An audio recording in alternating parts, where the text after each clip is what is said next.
अस्सलाम वालेकुम। उम्मीद करता हूँ आप सब लोग खैरियत से होंगे। आप यूट्यूब चैनल देख रहे हैं मैक्रोब्स लवर, जिसमें आप लोगों को ये इन्फॉर्मेशन दी जाती है कि फार्मास्यूटिकल इंडस्ट्री के अंदर माइक्रोबायोलॉजिस्ट कौन कौन से टेस्ट परफॉर्म करता है, उसकी क्या क्या रिस्पॉन्सिबिलिटीज़ होती हैं, क्या उसका रोल होता है फार्मा इंडस्ट्री में। तो आज का जो हमारा टॉपिक ऑफ डिस्कशन है वो है यूएसपी का चैप्टर नंबर 1116। वहाँ से जो है ना हमने टॉपिक सेलेक्ट किया है, आज उसको डिस्कस करने जा रहे हैं। उसका टाइटल है establishment of sampling plan and sites.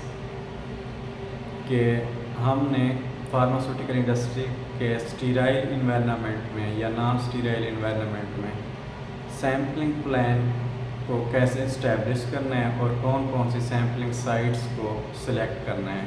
USP का जो चैप्टर है 1116 वो हमें क्या बता रहे हैं, वो हम डिस्कस करने जाते हैं। यूएसपी फर्स्ट पैराग्राफ में ये बता रही है कि जब भी कोई नया स्टार्टअप हो, कोई नया कंट्रोल्ड इन्वायरमेंट, नई इंडस्ट्री या नई फार्मा जिसके अंदर ये न्यू एरिया मैन्युफैक्चर हो, कंट्रोल्ड इन्वायरमेंट, तब आपने क्या करना है, specific locations for air and surface sampling वो डिटरमाइन करनी है आपने। ठीक है, आगे वो खुद ही बता रहा है कि वो जो स्पेसिफिक लोकेशंस हैं वो आपने कौन सी कंसीडर करनी है, जहाँ पे आपकी प्रोडक्ट कंटेनर्स, कुलायर्स या प्रोडक्ट कंटैक्ट सरफेसेस एक्सपोज्ड हों, उस लोकेशंस को आपने क्या करना है, कंसीडर कर लेना है।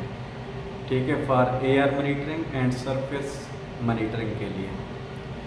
उसके बाद वो ये बता रहा है कि एसेप्टिक प्रोसेसिंग में जहाँ पे कंटेनर्स, कुलायर्स या प्रोडक्ट एक्सपोज्ड होती है उस इन्वायरमेंट में, वो जो है ना उस इन्वायरमेंट या उस एरिया को बोलते हैं क्रिटिकल जोन। तो जो क्रिटिकल जोन है वो हमेशा ISO 5 के अंदर लाया करता है, और इंटायर क्रिटिकल जोन जहाँ पे ये प्रोडक्ट्स, कंटेनर्स, कुलायर्स या प्रोडक्ट एक्सपोज हैं उसको एज आ स्टीराइल फील्ड कंसीडर किया जाता है। ठीक है, जो ISO 5 है जहाँ पे आपकी प्रोडक्ट एक्सपोज है, कंटेनर्स एक्सपोज हैं या कुलायर्स एक्सपोज हैं, वो ISO 5 है, क्रिटिकल जोन है।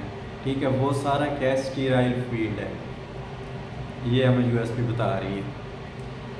उसके बाद a non sterile object gloved hands of personal, कि वहाँ पे जो पर्सनल मौजूद है जिन्होंने ग्लव्स पहने हुए हैं, ठीक है, ग्लव्ड हैंड्स हैं उनके, वो क्या है, नॉन स्टीराइल ऑब्जेक्ट कभी भी स्टीराइल फील्ड को टच ना करें।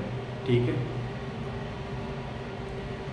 आगे operators and environmental monitoring personal never touch the sterile parts.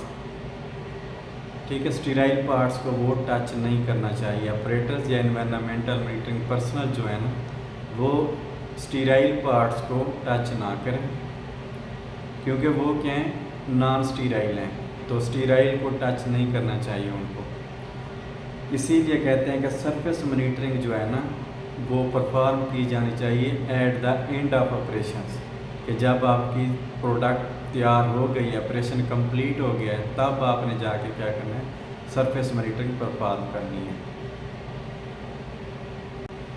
अच्छा, तो इसके सेकंड पैराग्राफ में बता रहे हैं कि सैम्पलिंग की जो फ्रीक्वेंसी है वो डिपेंड्स करती है उस इन्वायरमेंट के अंदर मैन्युफैक्चरिंग प्रोसेस के ऊपर, कि मैन्युफैक्चरिंग कब कब हो रही है, उसके ऊपर सैम्पलिंग फ्रीक्वेंसी डिपेंड्स कर रही है। नेक्स्ट उसने बताया कि क्लासिफाइड इन्वायरमेंट्स जो कि कौन कौन से हैं, वो 3 इन्वायरमेंट उसने बताए क्लासिफाइड। एक है नॉन स्टीराइल प्रोडक्ट, जहाँ पे मैन्युफैक्चर हो रही है उस एरिया के अंदर आपने इनफ्रीक्वेंट इन्वायरमेंटल मॉनिटरिंग परफॉर्म करनी है। वहाँ पे क्या होता है, लो बायो बर्डन हमें चाहिए होता है, तो इसलिए वहाँ पे जो इन्वायरमेंटल मॉनिटरिंग है वो इनफ्रीक्वेंट है, इसकी सेम फ्रीक्वेंसी क्या है, इनफ्रीक्वेंट।